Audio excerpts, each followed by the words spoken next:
నమస్తే శ్రీమాత్రే నమః శ్రీ కృష్ణాయ నమః. భక్తి ప్రేక్షకులకు స్వాగతం సుస్వాగతం. అయితే మనకి సెప్టెంబర్ నెలలో 2 గ్రహణాలు ఏర్పడుతున్నాయి. మొదటిది 7వ తారీఖు చంద్రగ్రహణం ఏర్పడింది. అది ప్రత్యక్షంగా చూసే సంపూర్ణ రాహుగ్రస్త చంద్రగ్రహణం. అయితే ఇప్పుడు సెప్టెంబర్ 21న పితృపక్షాల సమయంలో సూర్యగ్రహణం ఏర్పడుతోంది. అయితే చాలా మందికి ఇది అనుమానం రావచ్చు, ఇది ప్రత్యక్షంగా కనబడేదా, పాక్షిక సూర్యగ్రహణమా అనేది మనకి ఒక డైలమా పరిస్థితి ఏర్పడింది. అయితే దీనివల్ల మనకి ఏ సమయంలో పడుతోంది, ఎలాగ జాగ్రత్తలు తీసుకోవాలి, ఇది దేశకాలమాన పరిస్థితులను బట్టి ఎట్లా ఉండబోతోంది అనే వివరాలన్నీ ఇప్పుడు మనం తెలుసుకుందాము. ఇది చాలా చాలా తీవ్రమైన సూర్యగ్రహణము. అంటే ఈ మాసంలో పట్టిన 2 గ్రహణాలు కూడా చాలా తీవ్రమైనవే. అయితే ఇది రేఖాత్మక విశ్లేషణ ప్రకారం మనం చూసినట్టయితే కనుక తక్కువ భాగంలోనే మనకి తక్కువ శాతం మాత్రమే కనబడుతోంది. అంటే పాక్షికము అని చెప్పుకోవచ్చు. అయితే ఈ గ్రహణము ప్రధానంగా దక్షిణ గోళంలోనే ఏర్పడుతోంది. అక్కడ మాత్రమే స్పష్టంగా కనబడుతోంది. అంటే దక్షిణ గోళం అనగానే ఏ దేశాలు వస్తాయంటే కనుక న్యూజిలాండ్, ఆస్ట్రేలియాలోని తూర్పు ప్రాంతము అంటే ఈస్ట్ సైడు, అంటార్కిటికా, దక్షిణ పసిఫిక్ ప్రాంతాలలోనూ కనబడుతోంది. అంటే ఎక్కువ భాగం అక్కడ కనబడుతోంది. భారతదేశంలో మాత్రం మనకి ఇది కనపడే అవకాశం లేదన్నమాట. అయితే అక్కడ పరంగా అంటే అక్కడ వాళ్ళకి కూడా తెలియాలి కదా ఈ అంశాలు. ఇది మొదటి స్పర్శ అంటే ఫస్ట్ టైము మనకి యూటీసీ స్టాండర్డ్ ప్రకారము 17.30 ఈ సమయంలోను అంటే వాళ్ళ టైం ప్రకారము. అయితే కనిష్ట గ్రహణము 19:43 యూటీసీ ప్రకారము. చివరి స్పర్శ ఆ సమయము 21:54 యూటీసీ ప్రకారంగా. అంటే ఈ సమయాలు మనకి ఐఎస్టీ అంటే ఇండియన్ స్టాండర్డ్ టైమింగ్స్, ఇది వాళ్ళ టైమింగ్స్ కాబట్టి అక్కడ చూసే ప్రేక్షకులకు ఈ సమయాలను అందుబాటులోకి ఇచ్చానమాట.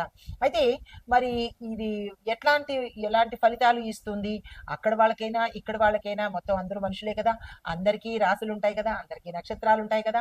కొంతమందికి తెలియచ్చు, కొంతమందికి తెలియకపోవచ్చు. అయినప్పటికీ ఈ గ్రహాలకి మనుషులు ఒక్కటే కాదు, నేచర్ కూడా ఇందులో అనుభవిస్తోంది. అంటే మనుషులే పాటి కనుక కాబట్టి ఇది ప్రతి ఒక్కళ్ళకి, ఏ కులమైనా, ఏ మతమైనా, ఏ దేశమైనా, ఏ ప్రాంతమైనా సరే ఇవి అనేవి జరుగు తీరుతాయి. కాబట్టి ఇది నాకు వర్తించదు, మా దేశానికి వర్తించదు, మా వాళ్ళకి వర్తించదు అనేది లేదు. మనిషి అనే ప్రతి ప్రాణికి వర్తించేదే. అయితే మరి జాగ్రత్తలు తీసుకోవాలి. ఈ పాక్షిక గ్రహణము కన్యా రాశిలో సూర్యుడికి సంబంధించి ఏర్పడుతోంది కాబట్టి మరి శాస్త్ర సంబంధిత ఆస్ట్రాలజీ ప్రకారము కొన్ని మార్పులకు దారితీస్తుంది. అది ఏ ప్రాంతమైనప్పటికీ చాలా చేంజెస్ వస్తాయి. గ్రహణాలు అంటేనే చేంజెస్ వస్తుంది, ప్రకృతిలోనూ మనిషిలోనూ కూడా. అయితే మరి ఎలా ఉండబోతోంది, ఏం పరిహారాలు చేసుకోవాలి అంటే కనుక ఈ గ్రహణ సమయంలో ఆహారం తీసుకోవడం అనేది నిషిద్ధము. అది రూల్డ్ అవుట్, అది దాన్ని కాదనలేని సత్యము. అయితే వ్యాయామాలు చేయడము, వర్కౌట్స్ చేయడము, నాకేంటి పర్వాలేదు అని అనుకుని వర్కౌట్స్ చేయడము, ఇలాంటివి ప్రకృతికి కానీ ధర్మానికి కానీ లేదా గ్రహాలకి కానీ ఎదురు పెడితే పరిణామాలు మనకి తెలుసు ఎలా ఉంటాయో. అయితే ప్రముఖమైన నిర్ణయాలు తీసుకోవడం కూడా మనం ఈ సమయంలో చెయ్యరాదు. అంటే ఆ నిర్ణయాలు వికటిస్తాయన్నమాట. గ్రహణం అంటేనే చెడు కదా, కాబట్టి ఆ చెడు సమయంలో, టాక్సిక్ సమయంలో ఎటువంటి పనులు చెయ్యకూడదు. ఏ పనులు చెయ్యాలి అంటే కనుక మంచి పనులు చెయ్యండి. అంటే దైవధ్యానము, మంత్రధ్యానము, లేదా అంటే మంచి మంచి దానాలు ఇలాంటివి చేసుకోవాలి. అయితే మరీ ముఖ్యంగా ఈ మిథున, కుంభ, ధనస్సు, కన్య, మీనము ఈ రాశులలో ఉండే వాళ్ళకి ఎక్కువగా ప్రభావం చూపిస్తుంది. అది ఏ దేశంలో ఉన్న వాళ్ళైనా సరే, అమెరికాలో ఉండనండి, న్యూజిలాండ్లో ఉండనండి, పసిఫిక్లో ఉండనండి, భారతదేశంలో ఉండనండి, ఎవరికైనా ఈ గ్రహాలు, రాశులు, నక్షత్రాలు కామను. అది కాదు అనడానికి దాన్ని పరిమితికి మించి ఎవరూ లేరు కదా, పుడుతున్నారు కదా. ఆ పుట్టినప్పుడు సమయం ఉంటుంది, నక్షత్రం ఉంటుంది, గ్రహం ఉంటుంది, ఇవన్నీ ఉన్నప్పుడు ఫలితాలు కూడా ఉంటాయి కదా. కాబట్టి నాన్ సెన్స్ అనడానికి ఇక్కడ అవకాశం లేదు. అనుకుంటే అది అప్ టు యూ. అయితే ఏ రాశుల వాళ్ళకి ఎక్కువగా చూపిస్తుందంటే మళ్ళా చెప్తున్నాను, మిథునము, కుంభము, ధనస్సు, కన్య, మీనము ఈ గ్రహణ సమయంలో ఏ దేశంలో ఉన్న వాళ్ళైనా జాగ్రత్తలు పాటించుకోండి. అయితే ఎవరెవరికి ఎలాంటి ఫలితాలు ఇస్తోంది, దేశకాలమాన పరిస్థితులను బట్టి ఎలా ఉండబోతోంది అనేది మీకు సవివరంగా తెలియచేస్తాను. అయితే ఈ రాశులకి ఎలాంటి జాగ్రత్తలు తీసుకోవాలి అంటే కనుక, ముందుగా జాగ్రత్తలు ఏం తీసుకోవాలంటే, గ్రహణ సందర్భంగా నిర్ణయాలు తీసుకోవద్దు, ఆర్థిక వ్యవహారమైన లావాదేవీలు జరపవద్దు, బాధ్యతలు ఏదైనా అంటే ఆ సమయానికి చేయవలసిన పనులు వాయిదా వేసుకోండి. తర్వాత పరిహారంగా ఏం చేయాలంటే, సూర్యోదయం అయిన తర్వాత సూర్యుడి జపము, సూర్యుడి ఆరాధన, సూర్యుడి మంత్రము చేసుకోవడము, అనుష్ఠానం చేసుకోవడము, దాన ధర్మాలు చేసుకోవడము, ఇలాంటివి చేసుకోవాలి. అయితే ఈ సమయంలో మీరు నిష్టగా నియమంగా ఉండాలి. ఏది పడితే తినేయడము, మాంసము, మద్యము, ఇంకా ఇతరత్ర చెత్త చెదారాలు ఇలాంటివేవి పాటించకండి. దాని ఇంపాక్ట్ కూడా మీరే అనుభవించవలసి వస్తుంది. అయితే వీటి పరంగా మరి ఇవన్నీ ఎలా ఉన్నాయి, మనుషులకి ఎట్లా వర్తిస్తాయి అంటే, మేషాది ద్వాదశ రాశుల వారికి ఎలాంటి ఫలితాలు ఇస్తోంది అనే అంశాన్ని ఇప్పుడు కూలంకషంగా తెలుసుకుందాము. నమస్తే. అయితే జ్యోతిష శాస్త్రంలో గ్రహాలకి ఎంత అంటే గ్రహాల సంచారానికి ఎంత ప్రాధాన్యత ఉందో అంతే ప్రాధాన్యత గ్రహణాలకి కూడా ఇవ్వబడింది. అయితే ఈ నెలలో అనగా భాద్రపద మాసంలో సెప్టెంబర్ నెలలో మనకి వచ్చే ఈ గ్రహణాలు ఈ రెండు కూడా అశుభ ఫలితాలనే ఎక్కువ శాతం ఇస్తున్నాయి. కాబట్టి ప్రతి ఒక్కళ్ళు జాగ్రత్తలు తీసుకోండి. అయితే సెప్టెంబర్ 21 ఆదివారం పడింది. ఆదివారము, అందులోనూ సూర్యగ్రహణము. విశేషమైన ఫలితాలు కొంతమందికి ఇస్తే, విశేషమైన చెడు ఫలితాలు కూడా కొంతమందికి ఇస్తున్నది. అయితే ఇది భాద్రపద అమావాస్య రోజున మనకి చంద్రగ్రహణము పౌర్ణమి రోజున మొదలైంది. గమనించారో లేదో, మనకి ఇది ఆదివారము, అమావాస్య, సూర్యగ్రహణం ప్రారంభమవుతోంది. అయితే అది అర్ధరాత్రి అంటే 11 రాత్రి సమయంలో 11 సమయానికి ప్రారంభమయ్యి తెల్లవారుజామున అనగా మరుసటి రోజు సోమవారంన 3:23 వరకు దీని యొక్క తీవ్రత కనబడుతోంది. మరి ఏ రాశులు వాళ్ళు ఈ పాక్షిక సూర్యగ్రహణానికి జాగ్రత్తలు తీసుకోవాలి, ఏ రాశులు వాళ్ళకి అత్యంత శుభప్రదంగా ఉంది అనే విషయాలు కూడా మనము ప్రస్తావించుకుందాము. ఈ గ్రహణము కన్యా రాశిలో ఉత్తర ఫల్గుణి నక్షత్రంలో ఏర్పడుతోంది. కాబట్టి కన్యా రాశి వారు మనకి చంద్రగ్రహణము, కుంభరాశి వారికి పూర్వభాద్ర నక్షత్రం వారికి జాగ్రత్తలు తీసుకోవాలి. వాళ్ళకి విపరీతమైన పరిణామాలు, ఈ గ్రహణ పరిణామాలు మీరు ఇక్కడ గుర్తుపెట్టుకోవాలి. ఈ గ్రహణ పరిణామాలు మనకి 6 నెలల పాటు మనకి అంటుకొని ఉంటాయి. చెడు ఫలితాలైనా మంచి ఫలితాలైనా ఈ విషయంలో చాలా జాగ్రత్తగా ఉండాలి. అయితే ఈ సూర్యగ్రహణము కన్యా రాశి వాళ్ళు చాలా జాగ్రత్తగా ఉండాలి. నక్షత్రము ఉత్తర ఫల్గుణి నక్షత్రంలో ఏర్పడుతోంది. ఉత్తర ఫల్గుణి నక్షత్రం వాళ్ళు కూడా చాలా జాగ్రత్తగా వ్యవహరించుకోవాలి. ఈ సూర్యగ్రహణ ప్రభావము మనకి శుభ ఫలితాలను ఇచ్చే రాశులు ఏవి, అశుభ ఫలితాలు ఇచ్చే రాశులేవి అనేది సవివరంగా తెలుసుకుందాము.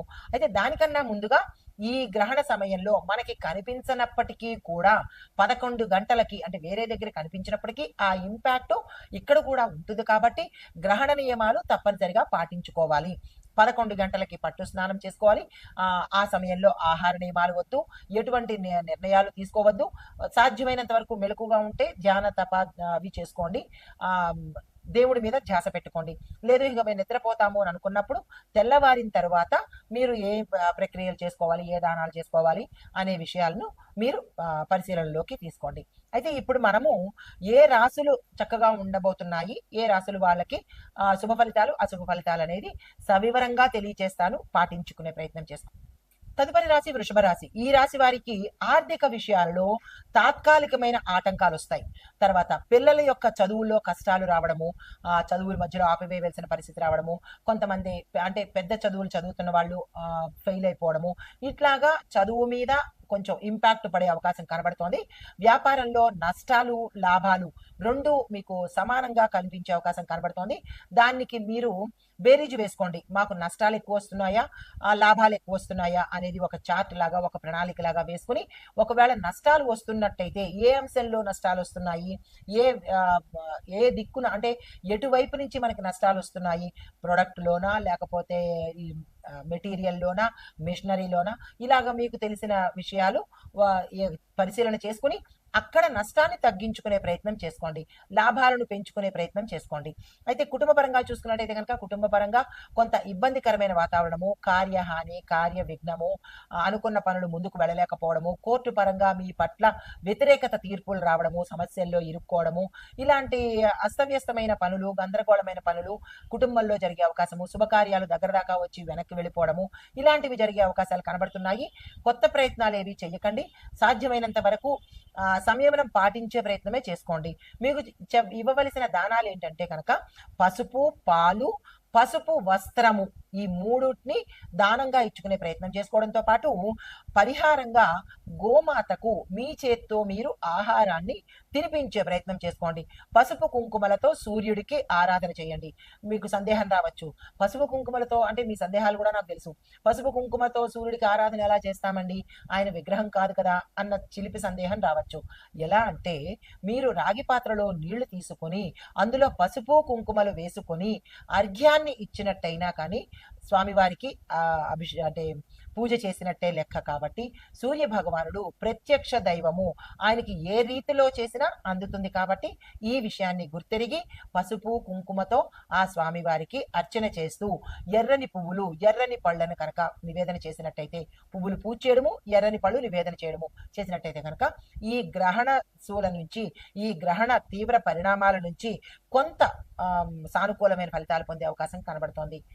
అయితే ఓవరాల్ గా చూసినట్టయితే ఈ పాక్షిక సూర్యగ్రహణము కన్య రాశిలో జరుగుతున్నందువల్ల కన్య, మీన, మిథున, ధనస్సు, కుంభరాశి వాళ్లకు కొంత అంటే ధనస్సు మిశ్రమ ఫలితాలు, వీళ్ళని అంత ఇంపాక్ట్ కనిపించట్లేదు. ఎక్కువగా కనిపించేది కన్య, మీన, కుంభరాశుల వాళ్ళకి చాలా ఎక్కువగా తీవ్రమైన చెడు ఫలితాలను ఇస్తోంది. ప్రభావం కూడా తీవ్రంగా కనిపిస్తోంది.